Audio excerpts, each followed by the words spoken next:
Bismillahirrahmanirrahim. Assalamualaikum warahmatullahi wabarakatuh. Alhamdulillahi ala ihsani wa syukru lahu ala taufiqihi wa amtinani wa asyhadu an la ilaha illallah wahdahu la syarika lahu ta'ziman li sya'nih wa asyhadu anna Muhammadan abduhu wa rasuluhu da'ila ridwanih. Allahumma salli alaihi wa ala alihi wa ashabihi wa ikhwanih. Hadirin dan hadirat yang dirahmati oleh Allah Subhanahu wa taala.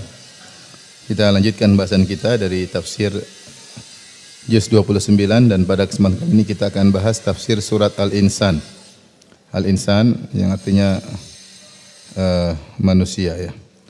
Surat ini adalah surat yang penting ya. Karena Nabi SAW selalu membacanya pada salat subuh di hari Jumat. Kata Abu Hurairah radhiyallahu anhu, kana Nabi SAW yaqra'u fil Jum'ah fi salatil fajr alif lam mim tanzil as-sajdah wa hal ata 'alal insani hinun minad dahri. Adalah kebiasaan Nabi SAW, beliau hari Jumat di salat subuh beliau membaca rakaat pertama alif lam mim tanzilul kitab dan seterusnya alif lam mim sajdah. Kemudian pada rakaat kedua membaca surat Al-Insan, itu hal ata 'alal insani hinun minad dahri dan seterusnya. Ini menunjukkan perhatian Nabi terhadap surat ini, karena surat ini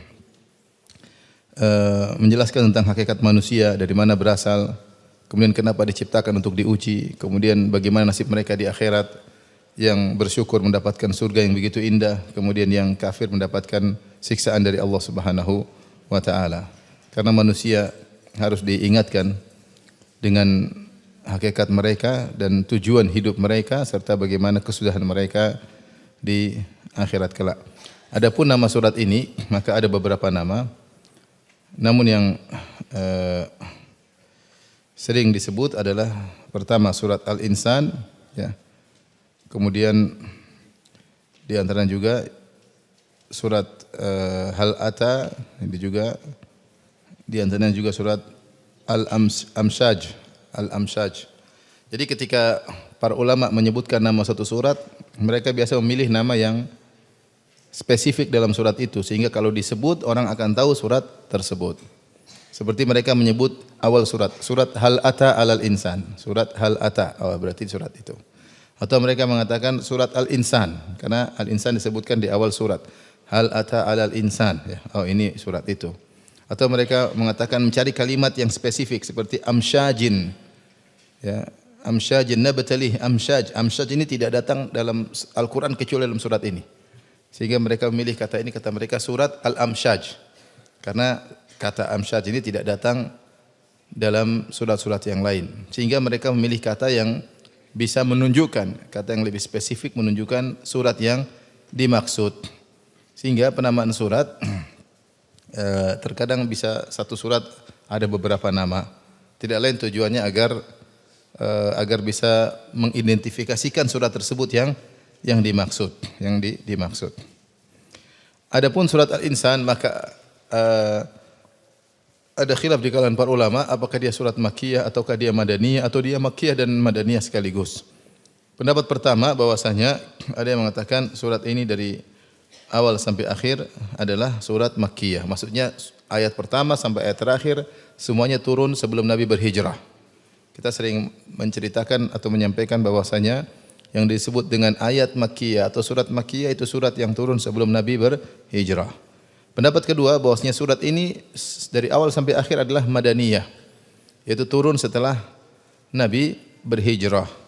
Karena dalam surat Al-Insan ada firman Allah, itu ayat ke-8, wa yut'imuna at-ta'ama 'ala hubbihi miskinan wa yatiman wa asira.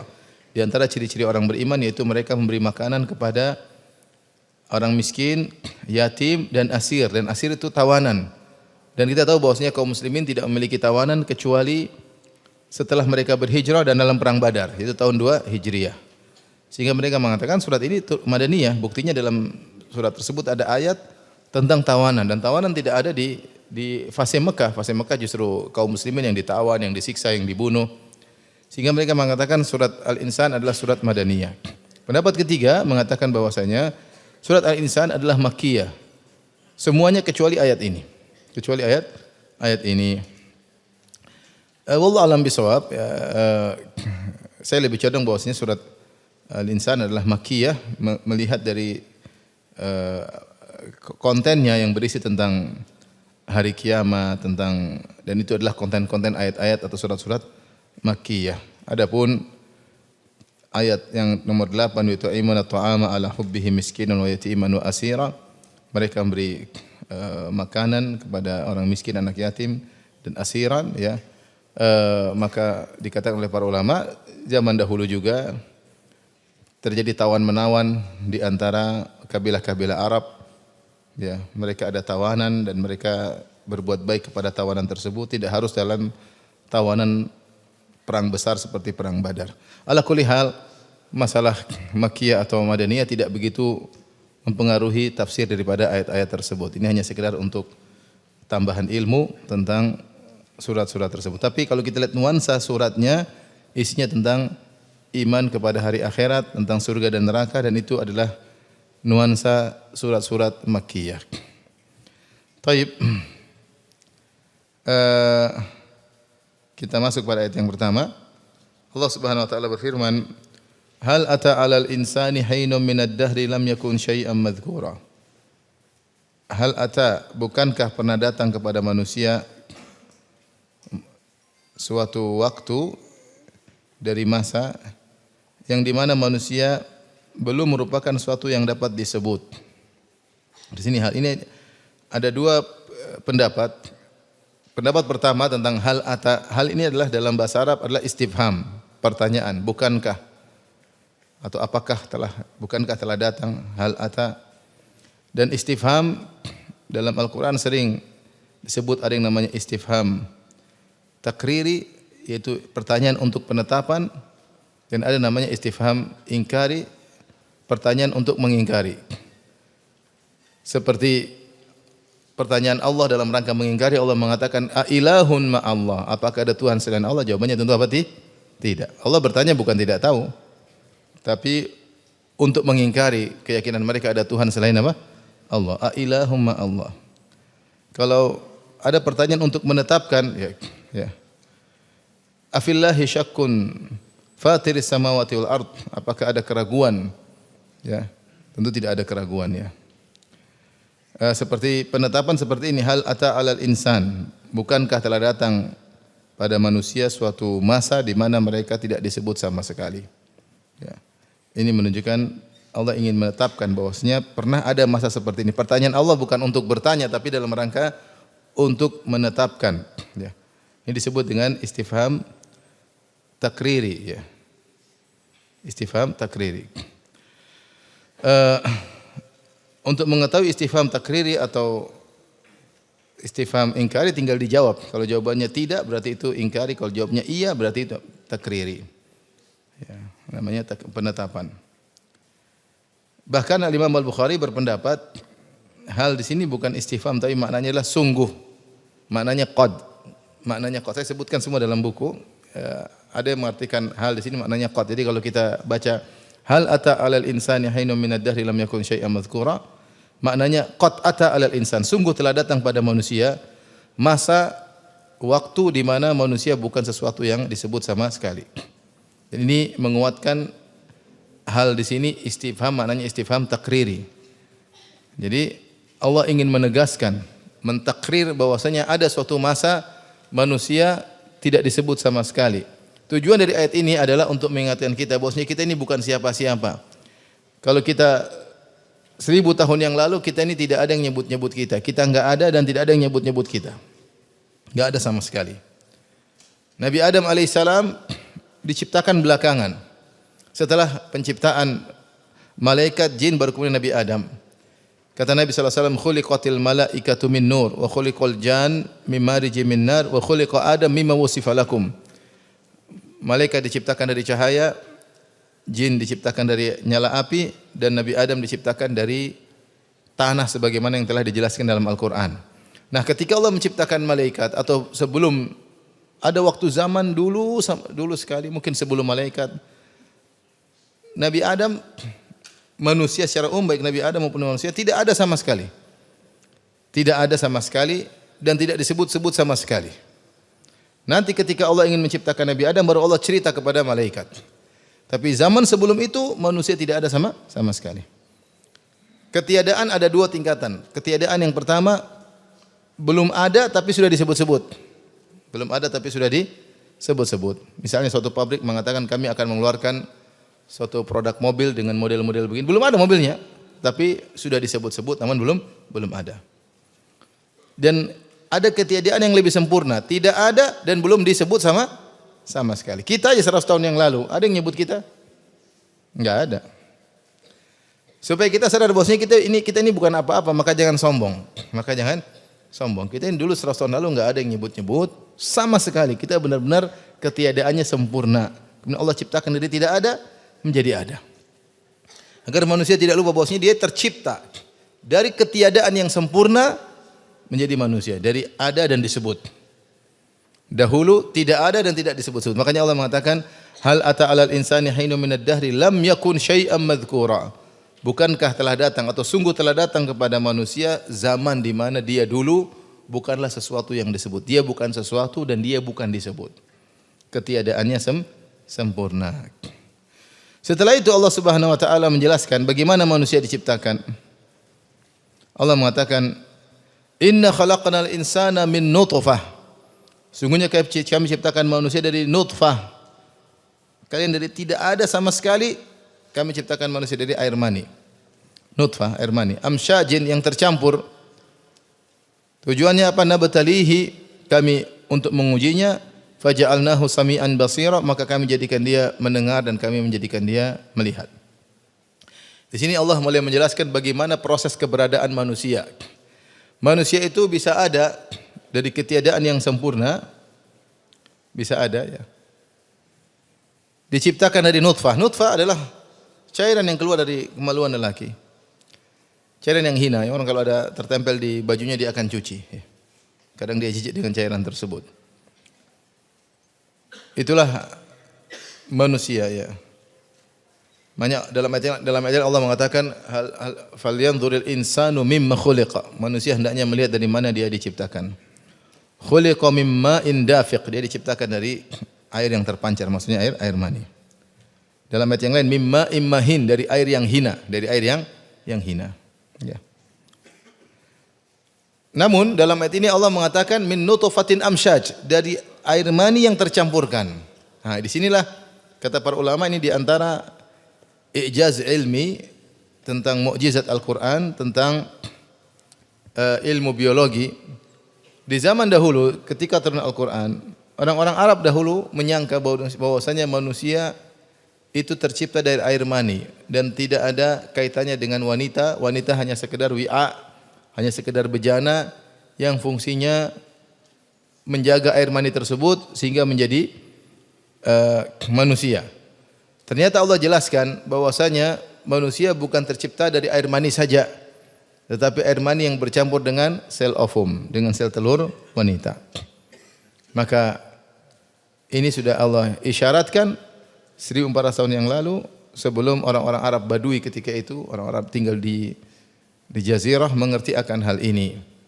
Sementara tersebar dalam benak mereka bahwasanya manusia tercipta dari air mani laki-laki tanpa ada peran air apapun dari wanita. Ternyata manusia tidak demikian, tetapi manusia muncul dari percampuran antara air mani laki dengan sel ovum wanita. Maka Allah menggunakan kalimat amsyaj, yaitu air mani yang bercampur, Tujuannya apa Allah ciptakan manusia? Nabtalih, kami ciptakan manusia untuk mengujinya. Ini harus kita. Jadi Allah runut. Kalian dulu bukan apa-apa. Bahkan tidak disebut-sebut sama sekali. 100 tahun yang lalu enggak ada yang sebut Firanda sama sekali, enggak ada. Ada? Enggak ada sama sekali. Enggak ada. 100 tahun yang lalu pun bapak dan ibu saya belum ketemu. Artinya tidak ada yang sebut-sebut saya. Kemudian saya diciptakan. Nah, demikian juga antum semuanya.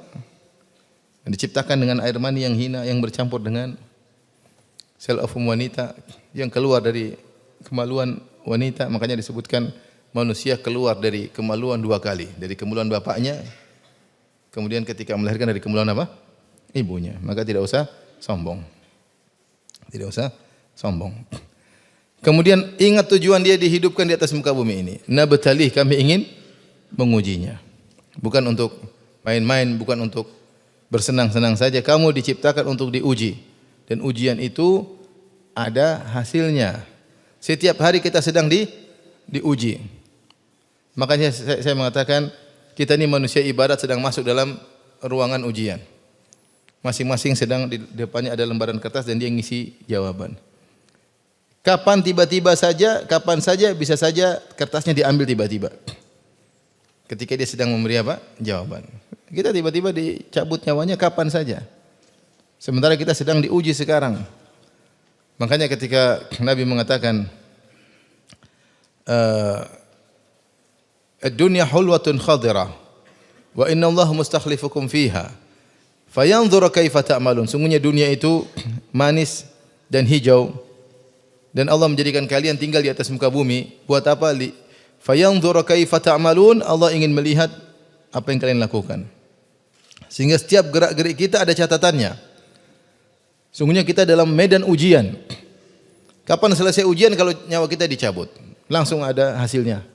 Langsung ada hasil. Hasil tersebut sudah ada dan akan diungkapkan nanti pada hari kiamat. Maka seorang menyadari dalam dirinya bahwasanya dia setiap saat sedang diuji oleh Allah Subhanahu wa taala. Nabtalih, kami ciptakan manusia untuk diuji. Dan ini sebagaimana dalam surat Al-Mulk, alladzi khalaqal mauta wal hayata liyabluwakum ayyukum ahsanu amala.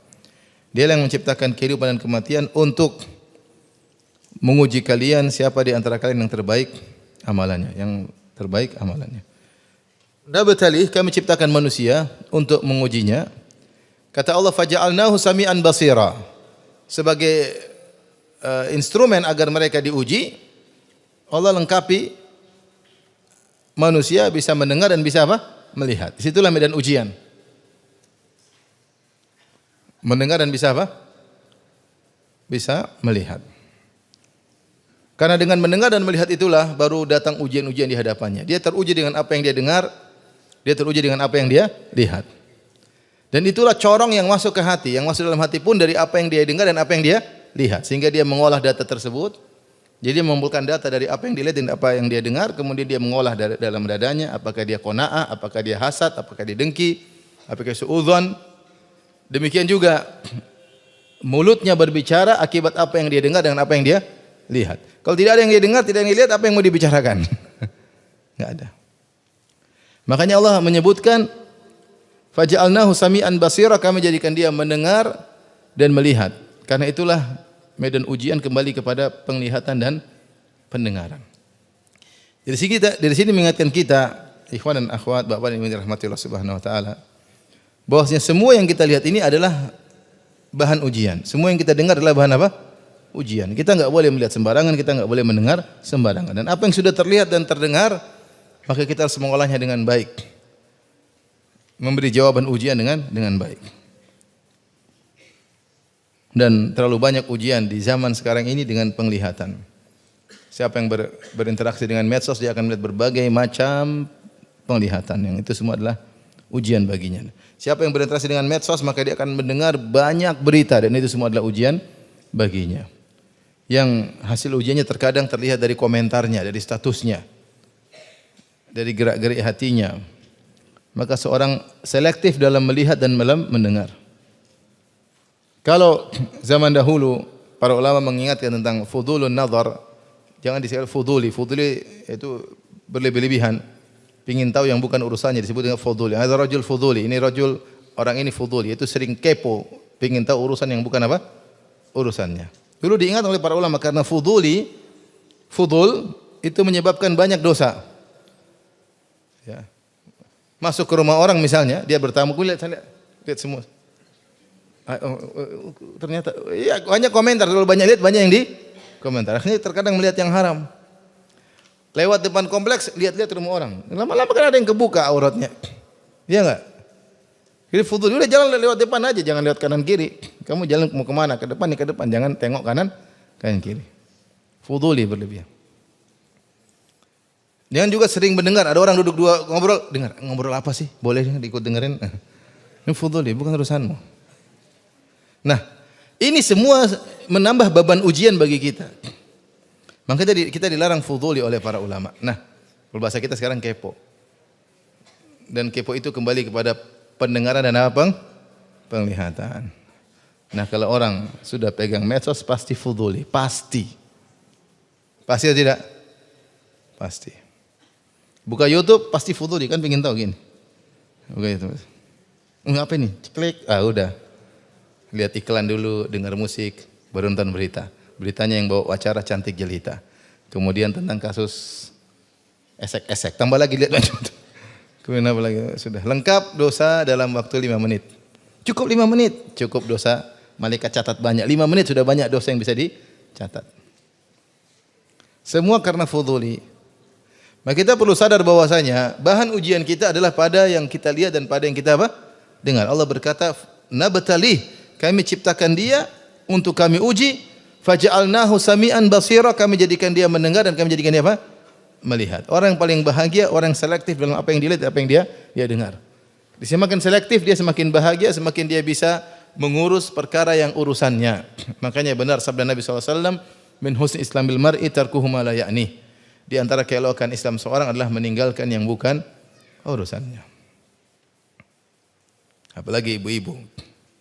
Kalau udah berinteraksi dengan ini, ngurus inilah, berita artis lah, berita berita macam-macam. Seorang waspada.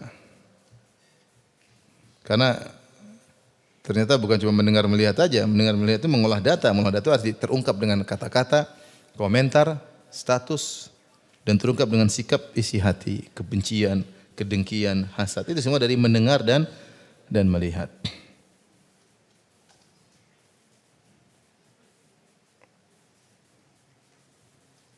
Saya kemarin ketemu dengan pas Ramadan sempat bermakmum di salah seorang ikhwan yang dia hafiz Quran dan dia buta.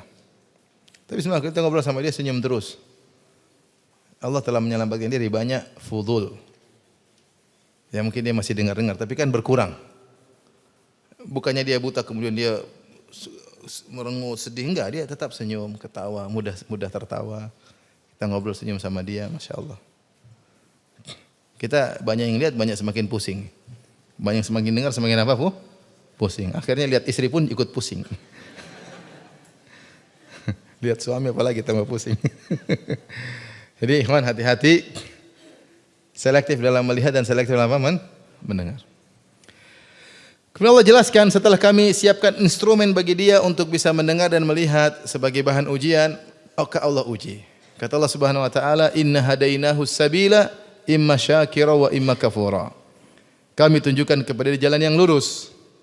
Maka ada dua kemungkinan, imma syakira, mungkin dia bersyukur, wa imma kafura, atau dia kufur nikmat. Dia bersyukur maka dia mau surga, atau dia kufur nikmat maka dia masuk apa? Neraka Jahannam. Di sini ada sebagian perkataan ulama indah, mereka mengatakan Allah membedakan antara syakir dengan kafur. Allah tidak mengatakan imma syakiran wa imma kafiran. Fa'il, wazannya fa'il. Tapi Allah imma fa'ilun wa imma fa'ulun. Syakir wazannya fa'il, kafur wazannya fa'ul. Apa bedanya wazan fa'il dengan fa'ul? Syakir artinya bersyukur, syakur artinya sangat bersyukur. Syakir dalam bahasa Arab artinya bersyukur, berterima kasih. Syakur artinya sangat berterima kasih. Kafir artinya kufur nikmat, kafur sangat mengingkari. Kenapa Allah tidak mengatakan dengan wazan yang sama, syakir kafir atau syakur kafur? Tapi Allah untuk yang syukur Allah menggunakan isim fa'il syakir, untuk yang kufur Allah menggunakan sigha mubalaghah kafur. Kalau kita artikan kami menunjukkan kepadanya jalan yang lurus, maka kemungkinan dia bersyukur atau kemungkinan dia sangat mengingkar. Ada kata sangat mengingkar. Apa bedanya? Kata para ulama, kenapa Allah tidak menggunakan syakur? Dia sangat bersyukur dan dia sangat mengingkar, sangat kufur. Tapi Allah ketika bagian syukur Allah tidak menggunakan kata sangat. Paham atau tidak?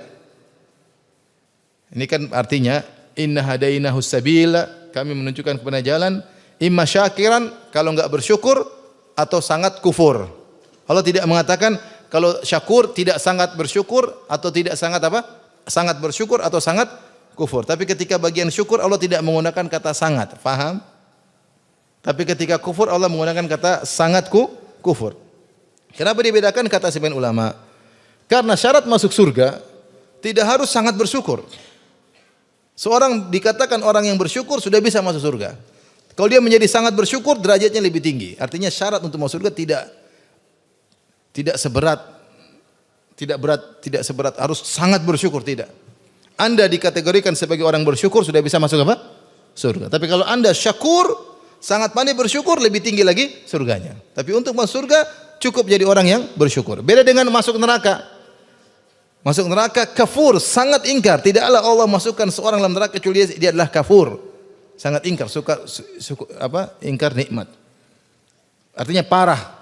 Bagaimana tidak parah? Lihat dalam metode pencatatan amal. Man ja'a bil hasanati falahu asyru amsalihah. Bukankah seorang melakukan kebaikan dicatat 10 kali lipat? Ya tidak. Kalau enggak lebih lagi sampai 700 kali lipat. Kalau enggak ila adha'afin katsira, lebih daripada itu. Tapi kalau orang melakukan maksiat, satu tetap dicatat apa? Satu. Artinya tidaklah orang masuk neraka kecuali sangat kufur banget. Karena kalau secara hitungannya menguntungkan karena satu kebaikan dihitung berapa? Minimal 10 kali lipat. Kalau tidak 70 kali lipat. Kalau kila sab'ami'ah 700 kali lipat. Kalau tidak ila adha'afin katsira, berlipat-lipat lebih dari 700 kali lipat. Kalau maksiat enggak ada, satu ya satu. Nah, kalau sampai hitungan maksiat yang satu dihitung satu mengalahkan hitungan kebaikan yang dilipat gandakan, berarti ini orang sudah sangat parah ketika masuk neraka jahanam. Maka dia adalah kafur, sangat apa? Sangat ingkar. Untuk menjadi derajat syakur, sangat syukur sulit, tapi itu bukan syarat. Makanya Nabi SAW ketika salat malam, ya, sampai kata Aisyah radhiyallahu taala anha, anna Nabi Allah sallallahu alaihi wasallam kana yaqumu minal lail hatta tatafattar qadamah. Adalah Nabi sallallahu alaihi wasallam salat malam sampai pecah-pecah kedua kakinya, saking lamanya berdiri. Faqalat Aisyah berkata kepada suaminya, "Lima tasna'u hadza ya Rasulullah? Wa qad ghafarallahu laka ma taqaddama min dzambika wa ma ta'akhkhar." Kenapa engkau salat sampai seperti ini wahai Rasulullah? Bukankah Allah telah mengampuni dosa-dosamu yang telah lalu dan akan datang? Apa jawaban Nabi? Afala uhibbu an akuna abdan syakuran. Kenapa aku tidak menjadi hamba yang pandai sangat bersyukur? Sangat bersyukur susah. Tapi itu bukan syarat masuk apa? Surga. Tapi kalau orang sudah bersyukur, dia sudah bisa masuk surga. Jadi Allah jelaskan dalam ayat ini, ketika Allah memberi petunjuk, ada yang mengikuti petunjuk maka menjadi hamba yang bersyukur, dan ada yang keluar dari petunjuk maka menjadi hamba yang ingkar, masuk neraka jahanam. Tetapi jalan kebenaran telah dijelaskan oleh Allah Subhanahu wa taala. Tinggal mau diikuti atau tidak. Maka Allah sebutkan kalau tidak mengikuti menjadi kafur, maka Allah ingatkan akan ada di sana azab. Kata Allah, inna a'tadna lil kafirina salasila wa aglala wa sa'ira. Sungguhnya kami siapkan bagi orang-orang kafir siksaan di neraka berupa salasil, rantai-rantai. Wa aglalan, belenggu-belenggu, rantai belenggu yaitu di lehernya, rantai mungkin di tangannya, diikatkan di kakinya. Wa sa'ira, dan api yang menyala-nyala. Di sini Allah sebutkan 3 model siksaan. Inna a'tadna lil kafirin, kami siapkan. Sudah ada, disiapin. Faham? Kami telah menyiapkan kata Allah. Makanya akidah Ahlussunnah wal Jamaah, surga dan neraka sudah ada. Isinya belakangan. Surganya sudah ada, neraka sudah apa? Sudah ada. Makanya ketika hari kiamat Allah mengatakan waji'a yauma idzin bi jahannam, maka pada tersebut neraka dihadirkan. Neraka sudah ada. Rasulullah mendengar ada bunyi batu. Bunyi apa itu? Itu bunyi batu dilemparkan di atas neraka. Baru sampai setelah 70 tahun atau belum sampai sekarang. Intinya neraka sudah ada. Surga juga sudah ada. Makanya Rasulullah mengatakan tidak ada seorang wanita pun mengganggu suaminya kecuali bidadarinya di surga mengatakan, jangan ganggu suami kami. Sudah ada enggak bidadarinya? Qatalakillah, jangan ganggu suami kami. Dia hanyalah tamu di sisimu. Yushiku an yufariqaki ilaina, sebentar lagi dia tinggalkan engkau menuju kami. Yang ngomong begitu siapa? Bidadari. Sudah ada belum? Sudah ada. Ibu-ibu hati-hati. Jadi surga sudah ada isinya, tapi orangnya belum, tapi kenikmatan sudah ada Jadi siapkan. Neraka pun sudah Allah mengatakan inna a'tadna lil kafirin, kami siapkan orang kafir. Di antara siksa neraka salasil, rantai di tubuh. Wa aglal belenggu, di mana di leher, di belenggu. Wa sa'ira, dan api yang menyala-nyala. Dan kita tahu bahwasanya di neraka sebagaimana di surga kenikmatan dengan berbagai macam modelnya akan Allah sebutkan nanti. Di neraka juga banyak siksaan model-modelnya. Di neraka ada salasil, ada aglal, ada rantai, ada belenggu, ada api yang menyala-nyala, ada asap yang sangat panas. Ya. Kemudian ada angin yang sangat panas. Makanannya juga dhari', ya, gislin, macam-macam makanannya. Zakum, itu menu makanan di mana? Di neraka. Ngeri. Kemudian ada lembah namanya Wail, ada gunung dinaiki sangat panas sehingga ketika seorang menaikinya jari-jarinya lepas saking panasnya. Ya. Kata Allah, saurhiquhu sa'uda, aku akan menyiksanya dengan nyuruh naik gunung di neraka. Jadi neraka berbagai macam siksaan. Di antaranya ini yang Allah sebutkan sebagian.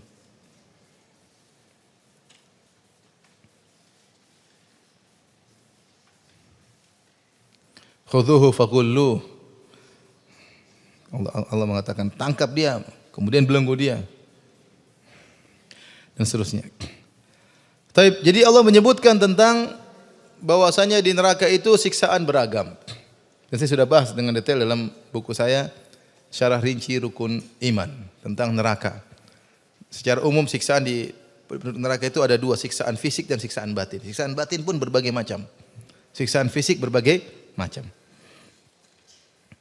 Setelah Allah menyebutkan tentang kemungkinan pertama orang-orang menjadi kafir dan itu siksaannya, bagaimana kesudahan mereka di akhirat.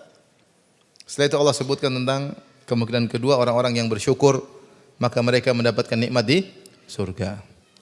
Paham Bapak-bapak dan Ibu-ibu? Jadi ini rentetan. Dari awal, hal ata alal insani hinum minad dahri lam yakun syai'an madhkura, inna khalaqnal insana min nutfatin amsyajin nabtalihi faja'alnahu sami'an basira, inna hadainahu sabila imma syakira wa imma kafura. Subhanallah, kita kalau ngerti tafsirnya, kita dengar imam baca itu enak banget. Bukankah telah datang pada manusia masa di mana dia belum apa-apa, tidak disebut-sebut dan belum diciptakan. Kemudian kami menciptakan dari sesuatu yang hina, dari air mani yang bercampur dengan sel ovum wanita. Untuk apa? Untuk kami mengujinya. Bagaimana cara mengujinya? Kami siapkan instrumen. Kami jadikan dia bisa mendengar, bisa melihat. Setelah itu kami tunjukkan jalan bagi dia. Ada yang mengikuti, maka bersyukur. Ada yang melanggar, menjadi apakah? Kafir. Adapun orang yang kafir, inilah azabnya. Jadi rentetan. Surat itu ada ceritanya. Makanya para ulama mengatakan kalau ingin baca Al-Quran, baca paragraf. Oh, paragraf ini begini. Ini masuk paragraf berikutnya. Apa keterkaitan paragraf sebelumnya dengan paragraf setelahnya? Karena ini yang ngomong tentang ini Allah Rabbul Alamin. Ya. Rabbul Alamin, pencipta alam semesta. Sehingga firman Allah memiliki banyak faedah-faedah yang luar biasa. Dan ini Rasulullah SAW baca setiap pekan hari Jumat. Pagi-pagi salat subuh langsung diingatkan tentang hakikat manusia yang sering kita lupakan. Sering kita lupa diri. Lupa daratan, lupa lautan dan lupa diri. Setelah itu Allah sebutkan tentang orang-orang yang masuk surga. Kata Allah Subhanahu wa taala, "Innal abrara yashrabuna min ka'sin kana mizajuha kafura." Sungguhnya orang-orang yang berbuat kebaikan, al-abrar. Mereka minum dari ka'as. Ka'as itu adalah cangkir atau gelas yang sudah terisi dengan khamar. Kana mizajuha kafura, yang khamar tersebut dicampur dengan kafur. Kafur seperti yang kita pahami, kafur barus, yaitu aromanya yang dimaksud. Kafur yang sering digunakan untuk mayat, dipakai kafur kalau zaman dahulu. Rasulullah ketika menyuruh para wanita membandingkan putrinya Zainab, kata Rasulullah SAW, campurkan airnya dengan kafur, pewangi. Tapi mungkin kafur yang sekarang mungkin sudah campur. Tapi kafur adalah sejenis pewangi. Taib. Ayat ini Allah mengatakan, Allah buka dengan innal abrar, sungguhnya orang-orang yang berbuat baik. Al abrar jamak dari bar. Jamaknya abrar. Dan bar sebenarnya mengatakan bar itu diambil dari bar dalam bahasa Arab artinya daratan yang luas. Itu sering kita sampai sekarang masih digunakan. Kita kalau sama teman dulu di Madinah kuliah, yalla natla ilal bar, nakhruj ilal bar. Mana kita keluar ke lapangan terbuka, kita pingin makan-makan di sana. Jadi kalau kita di sana aneh, kalau kita pingin jalan-jalan, pingin makan-makan malam bukan di kafe, kita ke tengah lapangan. Jauh ke dataran terbuka, itu namanya apa? Al-bar. Sampai sekarang masih digunakan. Sehingga kata al-bar sendiri menunjukkan keluasan. Itu tanah yang luas. Al-bar itu menunjukkan luas. Sehingga sebenarnya mengatakan Indonesia al-abrar adalah orang-orang yang luas dalam kebaikan mereka. Artinya kalau dia sholat malam yang serius. Kalau dia bersedekah, dia tidak pelit sedekah yang banyak. Kalau dia berbakti sama orang tua, dia benar-benar berbakti. Kalau dia baca Quran, benar-benar dia baca Quran. Setiap kebaikan yang dia lakukan benar-benar luas kebaikannya. Selama dia punya kemampuan. Sehingga mereka disebut dengan al-bar. Ini pendapat. Jadi bukan sekedar orang baik aja, tapi orang baik yang benar-benar baik. Kalau sedekah tidak tanggung-tanggung, dia benar-benar sedekahnya luas. Kalau dia sholat, dia rajin sholat. Kalau dia puasa, dia rajin puasa. Kalau dia berbuat baik sama tetangga, benar-benar berbuat baik. Kalau dia berbakti sama orang tua, benar-benar berbakti sama orang tua. Maka disebut al-abrar. Jadi bukan sekedar hanya puasa sholat tidak, tapi benar-benar sholatnya serius, puasanya serius, sedekahnya serius, baca Qur'annya serius, ngajinya serius, nuntut ilmunya serius. Tergantung kebaikan yang Allah bukakan baginya. Tentunya tidak semua orang bisa menguasai semua kebaikan. Tapi kebaikan yang Allah buka bagi dia, dia benar-benar serius dengan kebaikan tersebut.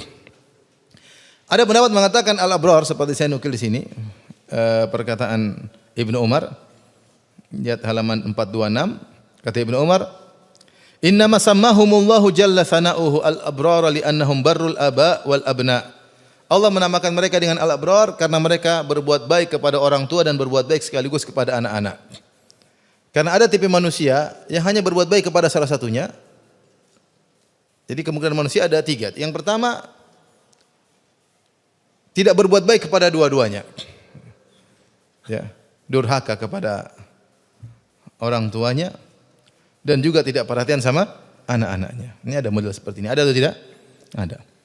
Kemungkinan kedua hanya berbuat baik kepada salah satunya. Mungkin berbuat baik sama orang tuanya tapi anaknya tidak dipedulikan. Atau berbuat baik sama anaknya, orang tuanya tidak dipedulikan. Ini banyak yang seperti ini. Sama anak luar biasa jor-joran, belikan ini, belikan anu, sekolah luar negeri, belikan motor, sama orang tuanya, aduh, enggak diperhatikan.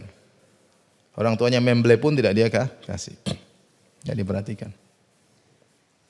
Atau sebaliknya dia berbakti sama orang tua, perhatian sama ibunya, perhatian bapaknya, istri anaknya terbengkalai. Ada juga model seperti ini. Maka al-abrar kata Ibnu Umar adalah orang yang berbuat baik kepada orang tuanya dan juga berbuat kepada anak-anaknya. Dia sama orang tua perhatian, sama anak juga perhatian. Sama orang tua perhatian, sama anak-anak juga perhatian. Dan perhatian sama anak-anak artinya dia perhatian agama dan dunianya, bukannya sekedar memenuhi kesenangan dunianya. Bahkan orang tua yang hanya memperhatikan kesenangan dunia anak-anaknya, tidak memperhatikan agamanya, itu pengkhianat. Bahkan anak-anak bisa rusak dengan hidup glamor yang diberikan oleh orang tuanya. Anak dikasih indikasi lupa diri, jadi nakal, jadi apa, jadi hidup mewah, tidak mandiri, manja, rapuh, ya. Apa sampai ada saya waktu ketemu dengan salah seorang pendidik, ketika sedang rapat dia bilang, apa dia punya istilah? Kalau kita orang bilang generasi apa? Milenial ya. Dia bilang, saya lupa dia bilang generasi apa gitu. Hah? Bukan internet. Apa Win, Anda pernah bilang Win? Anak muda generasi apa? Strawberry, katanya generasi strawberry. Generasi strawberry. Apa itu strawberry? Mudah rapuh, maunya merah-merah merona. Maunya senang-senang mudah rapuh. Ada ujian sedikit KO. Anak-anak seperti sekarang begitu. Tidak tegar dalam menghadapi apa? Ujian. Sedikit ngambek, sedikit aduh. Ini. Generasi apa? Strawberry. Ini baru istilah baru ya. Saya dapat dari seorang pendidik ya.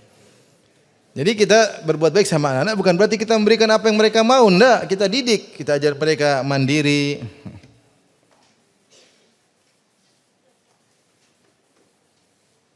Jadi ini ada fenomena menarik. Saya ketemu juga kemarin beberapa orang datang ke rumah.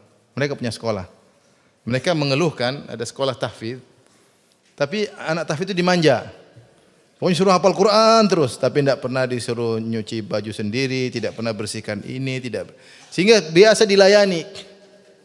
Kapan orang-orang tahfidz itu hafal Quran kemudian jadi musyrif, enggak bisa dia ngurus diri sendiri, malas-malasan. Karena dia biasa apa? Dilayani. Kalau kita sayang sama anak jangan begitu. Anak suruh kita masak. Apalagi kalau anak kita anak perempuan, itu suruh mandiri belajar. Ketika dia jadi istri yang solehah. Bukan istri yang malas-malasan. Karena membentuk tipikal seorang itu enggak gampang. Membentuk tipikal seorang wanita yang bersihan, yang rajin itu enggak gampang. Kalau enggak dididik di sekolah, repot. Suami dapat istri, masya Allah, solehah, hafal ini, hafal anu. Begitu sampai di rumah, bikin teh aja, malas-malasan, disuruh baru, enggak ada inisiatif sendiri. Inisiatif sendiri kan harusnya bikin teh, inisiatif pijit suami, enggak usah disuruh pijit. Ini solehah tapi salah asuhan. Maka mendidik anak ini PR bagi kita. Kita jangan hanya mendidik ilmiahnya saja, kita mendidik juga apa? Akhlaknya, perangainya harus diperhatikan. Dan tidak semua kesenangan anak kita kasih, karena kita bisa merusak mereka. Suruh kita berkhianat, tidak menjaga amanah. Amanah dari Allah harus kita jaga, kita malah menyenangkan mereka sehingga mereka jadi generasi strawberry. Jangan. Tapi kalau ibunya sendiri sudah strawberry agak repot. Ibunya strawberry, anaknya lagi double strawberry. Jadi kata Ibnu Umar, namanya al-abrar adalah orang-orang yang berbuat baik kepada orang tua mereka dan berbuat baik kepada anak-anak mereka. Ini semua nasihat bagi kita semua dalam didik anak-anak. Kita harus perhatikan beberapa hal, selain ilmunya kita perhatikan, ibadahnya kita perhatikan, kemandiriannya kita perhatikan, tawadhu'nya kita perhatikan. Anak itu harus diajar melayani temannya. Melayani temannya. Ya, karena kalau dia punya ilmu, kadang-kadang dia mudah apa? Mudah sombong dan angkuh. Saya masih ingat, ini sedikit cerita aja. Waktu saya mondok di Jamil Rahman, kita cuma berdua belas. Cuma 12 orang. Saya mondok sekitar 1,5 tahun. 12 orang. Dan kita masak sendiri. Karena cuma 12 orang, giliran masak cepat sekali. Baru 3 hari sudah giliran masak lagi. Cari kayu, kemudian kita masak. Ini bukan itu yang intinya. Intinya itu kadang kita masak, teman-teman sudah kelaparan. Hei Firanda, lama sekali nih. Sebentar lagi. Udah angkat aja ini, sebentar lagi masuk kelas. Belum masak, tenang nanti masak di perut katanya. Jadi masih agak mentah-mentah saya hidangkan. Ya, makasih ya makan. Udah enggak apa-apa katanya. Yang penting kita masuk kelas. Tapi maksudnya harus ada seperti itu anak-anak. Sehingga mereka tidak bos terus. Ya, didik akhlaknya, didik perangainya, bahwasanya ada namanya saatnya kita berkhidmat kepada orang lain.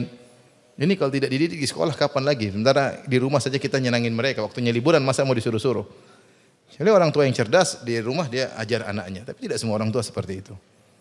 Maksudnya ini renungan bagi para pendidik, bahwasanya kita ingin menciptakan generasi anak kita di kemudian hari, generasi yang terdidik baik secara ilmu maupun apa perangai, kemudian akhlaknya, bukan sekedar ilmunya tapi mentalnya mental strawberry.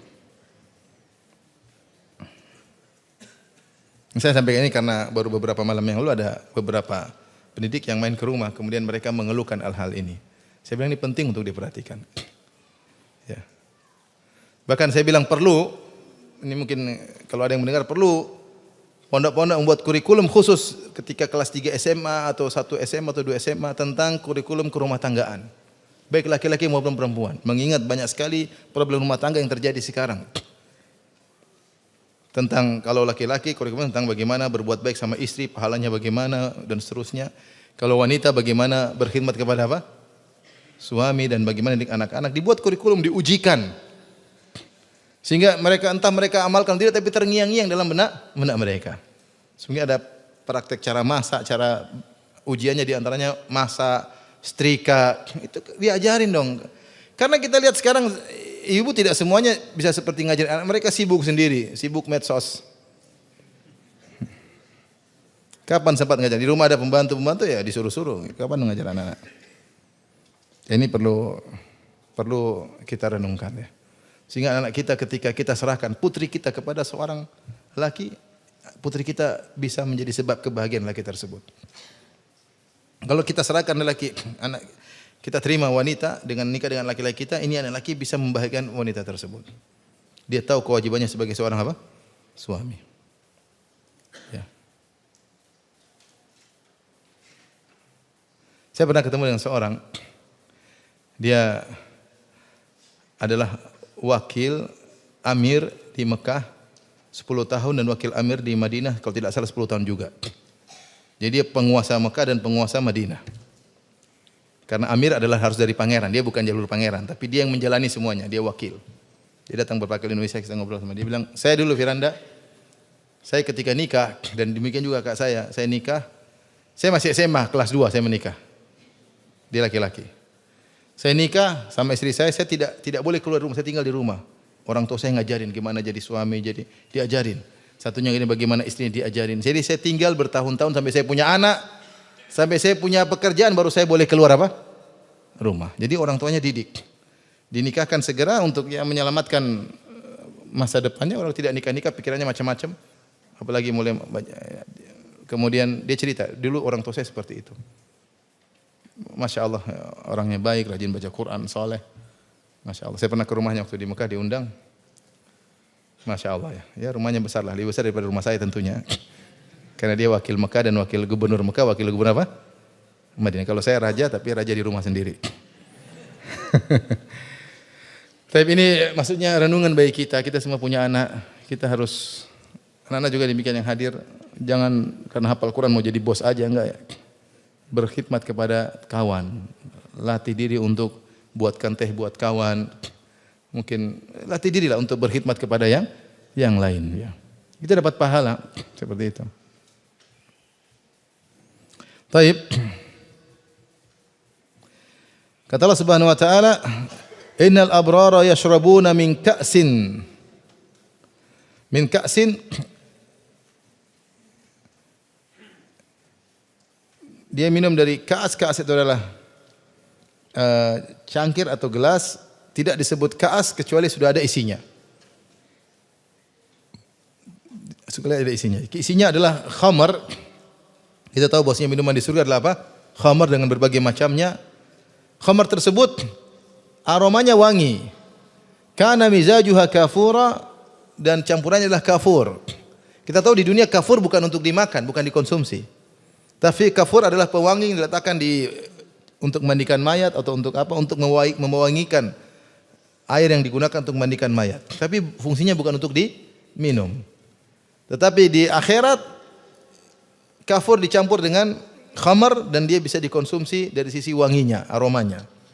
Ini semakin menunjukkan pada kita bahwasanya tidak apa yang di dunia dan di akhirat meskipun sama namanya namun hakikatnya berbeda.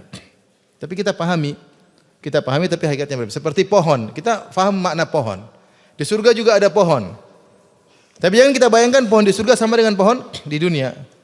Nabi SAW mengatakan, "Ma min syajaratin fil jannah illa wasaquha, ma fil jannah syajaratun illa wasaquha min dhahab."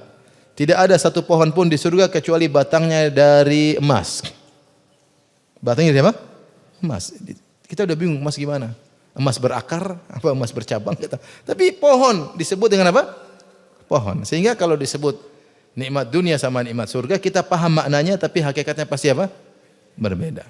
Seperti sungai, Allah mengatakan fiha anharun min ma'in ghairi asin wa anharun min labanin lam yataghayyar ta'amuhu wa anharun min khamrin ladzatin lisyarib wa anharun min asalin musaffa.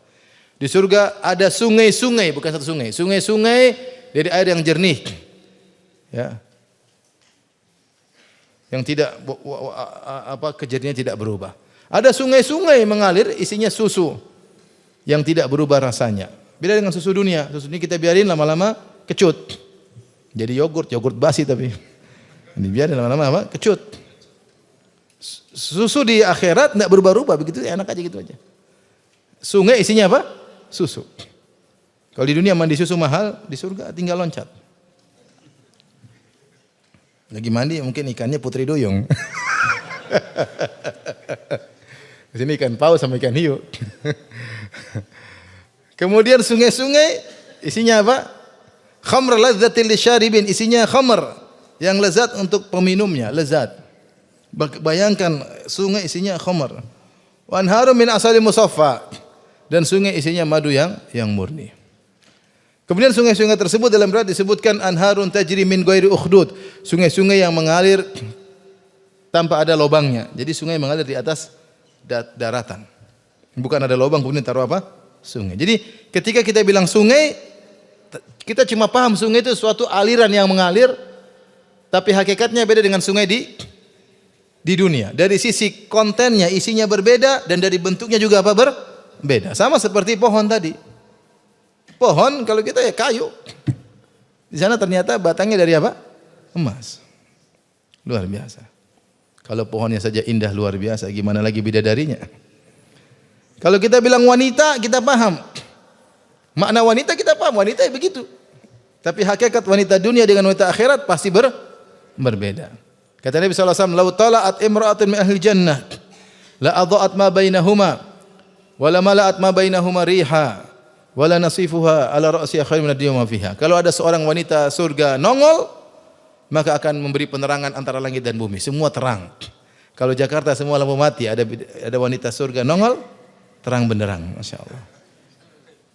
Bukan cuma itu, wala malat ma bainahuma riha, ketika dia nongol, aroma wangi dari tanah sampai ke langit semuanya wangi karena aroma dari bidadari atau wanita surga tersebut. Kemudian Nabi jelaskan wala nasif wala ra'siha, kerudung yang ada di atas kepalanya lebih baik daripada dunia dan seisinya. Dunia dengan berbagai macam isinya masih kalah dengan kerudung apa? Bidadari. Itu baru kerudung bidadari, belum lesung pipitnya bidadari. Emang tahu lesung pipinya. Jadi kita boleh bayangkan wanita kita ngerti, tapi wanita dunia beda dengan wanita apa? Akhirat. Wanita surga tidak sama dengan wanita Cipinang. Pasti beda.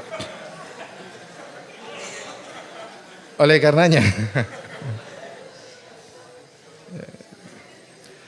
karenanya, kaidah dalam Al-Quran dikatakan, kaidah kata Ibnu Abbas, laisa fid dunya mimma fil jannah illa al-asma'.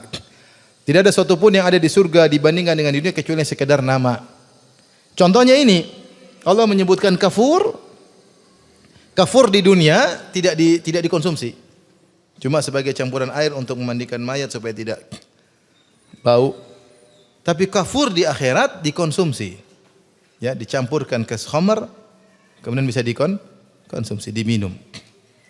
Aromanya indah. Ya. Menunjukkan ada perbedaan antara nikmat dunia dengan nikmat akhirat. Tayyib. Waktu sudah habis. Insyaallah kita lanjutkan lagi bulan depan insyaallah taala. Usahakan sebelum tanggal 16 Juni kemungkinan saya hajian, kemungkinan. Jadi kalau bisa sebelum 16 apa? Juni. Tapi demikian saja, kalau ada yang bertanya saya persilakan, wallahu taala alam bisawab.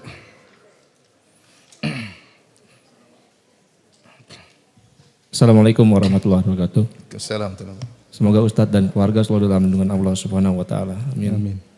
Ustadz, ana ada 2 pertanyaan yang kebetulan tadi pagi ana mendengar syubhat dari sosial media. Dari siapa? Sosial media. Oh. Nah, korban sosmed. Tapi serempet-serempet lama kajian Ustadz pagi ini. Yang pertama Ustadz, tadi Ustadz menganalogikan bahwa hidup itu sebuah ujian. Iya. Yang nanti hasilnya akan terlihat di akhirat baik buruknya.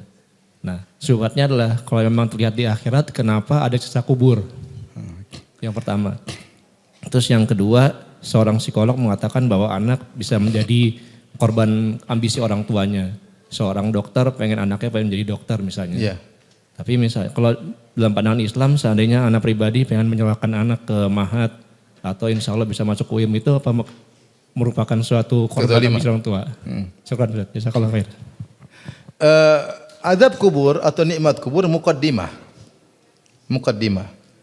Dia muqaddimah, tidak separah dengan nikmat atau azab yang di akhirat. Makanya ketika Allah menyebut tentang Fir'aun, kata Allah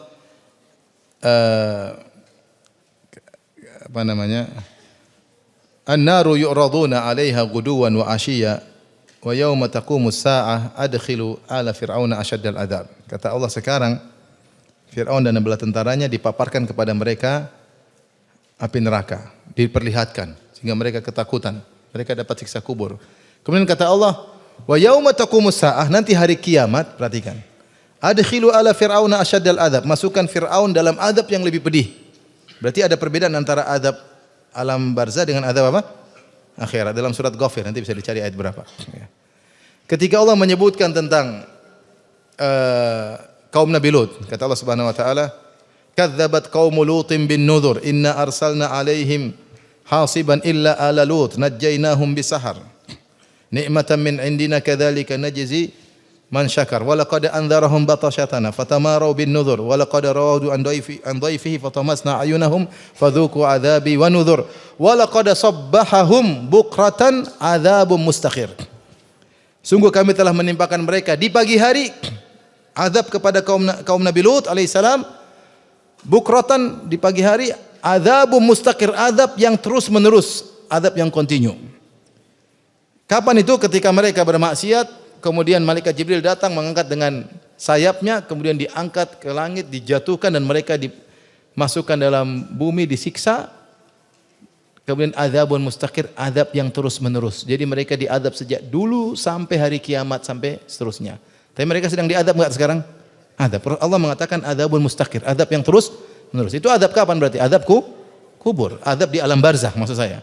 Karena alam barzakh ini tidak mesti orang dikubur. Tidak dikubur pun dapat alam apa? Adab alam barzakh. Seperti Fir'aun dan bala tentaranya tidak dikubur, mereka di lautan. Tapi mereka dapat adab alam barzakh. Jadi benar akan dibongkar secara total semuanya di akhirat. Tetapi barzakh adalah muqaddimah. Sehingga adab atau nikmat pun tidak maksimal. Maksimalnya nanti di setelah hari kiamat. Paham ya? Yang kedua, tentunya orang tua boleh punya ambisi. Kalau bukan karena ambisi orang tua, mungkin banyak anak-anak yang tidak berhasil. Serius ambisi, tapi ambisi harus dilihat dengan kemampuan anak-anak. Kecondongan mereka tidak harus menjadikan apa yang kita inginkan ya. Ada anak satu hafalannya enggak kuat, kamu harus hafal Quran. Ya enggak hafal-hafal gimana? Mau dipaksa enggak bisa, akhirnya dia gagal dalam banyak hal. Orang hafal Quran mungkin 2 tahun, dia 10 tahun, 15 tahun enggak hafal-hafal. Akhirnya coba dialihkan kepada yang lain, berarti dia memang tidak harus hafal Quran. Hidup tidak, orang soleh tidak harus hafal Quran. Bisa alhamdulillah enggak harus. Dialihkan lain, ternyata dia pandai dalam hal yang, ternyata dia bengkel, dia pandai, ya sudah. Dia arahkan kepada ilmu yang bermanfaat bagi dia. Kemudian kita suruh dia ngaji sehingga dia menjadi seorang pedagang yang soleh atau ahli bengkel yang soleh seperti itu. Jadi maksudnya kita tahu diri juga, lihat apa kecenderungan, lihat kemampuan anak-anak. Jangan kita punya obsesi ternyata anak tersebut tidak mampu. Tapi kita boleh ngarahin gimana kalau jadi dokter. Misalnya dokter gini. Banyak orang tua ingin anaknya jadi apa? Dokter. Meskipun itu sempat berubah ketika pandemi. Jangan jadi dokter, mati duluan katanya. Sempat itu. Aduh, jangan jadi dokter deh. Ya, anak-anak jangan suruh jadi dokter. Tapi maksud saya itu boleh-boleh saja. Yang penting kita mengarahkan, tapi harus melihat situasi dan apa? Kondisi. Saya bilang tadi, banyak anak-anak tidak berhasil kecuali dengan ambisi apa? Orang tua. Orang tua semangat, tapi harus lihat situasi dan kondisi.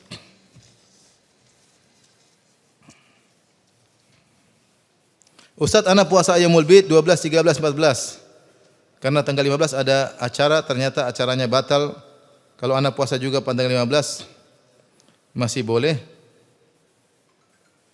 Sudah cukup Ayyamul Bid, kalau bisa 13, 14, 15 bagus, kalau enggak kapan saja boleh. Kapan saja boleh ya. Ini sudah puasa 12, 13, 14 karena menganggap tanggal 15 ada uzur, ternyata tidak ada uzur ya sudah. Tidak harus puasa lagi karena sudah puasa apa? 3 hari. 3 hari tersebut boleh kapan saja, yang terbaik adalah Ayyamul apa? Bid. Dalam hadis disebutkan berpuasalah 13, 14, 15.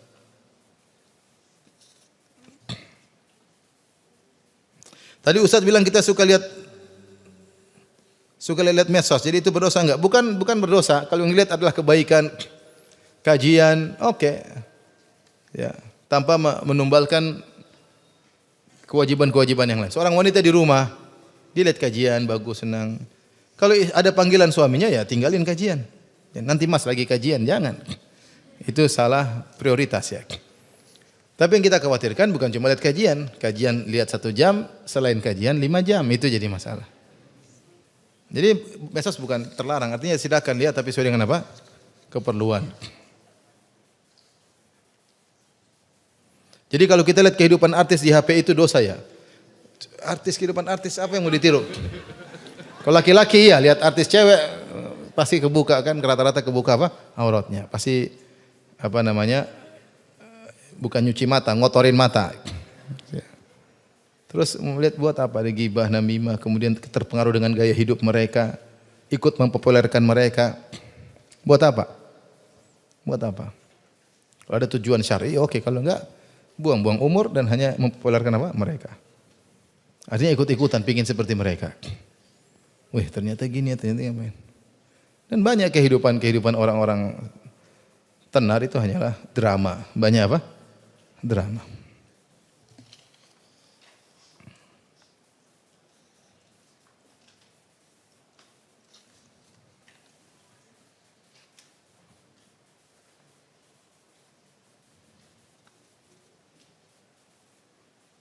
Bolehkah wanita melakukan safar tanpa mahram?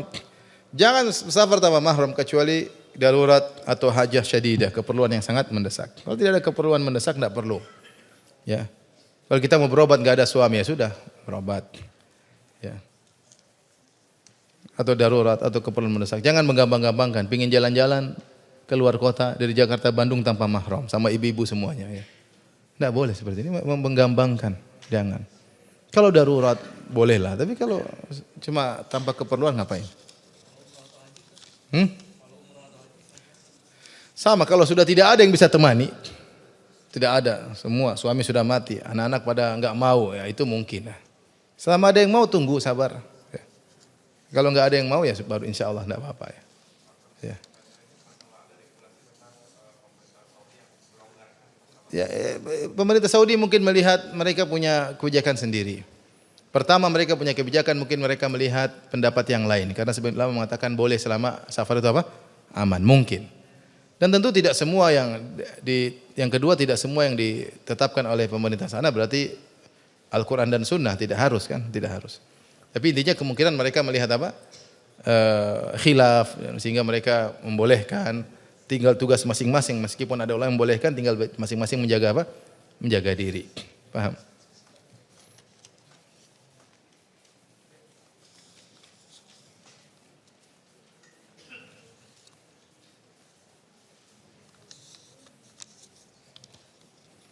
Apa benar bila seorang mukmin masuk neraka, dia tidak merasakan sakitnya siksa tersebut meskipun tubuhnya gosong? Ngawur katanya. Kalau masuk neraka enggak rasa sakit terus ngapain? Digosong ketawa-ketawa, gosong enggak apa-apa. tambah dong. Ini ada orang. Ini orang sesat dari mana orang ini?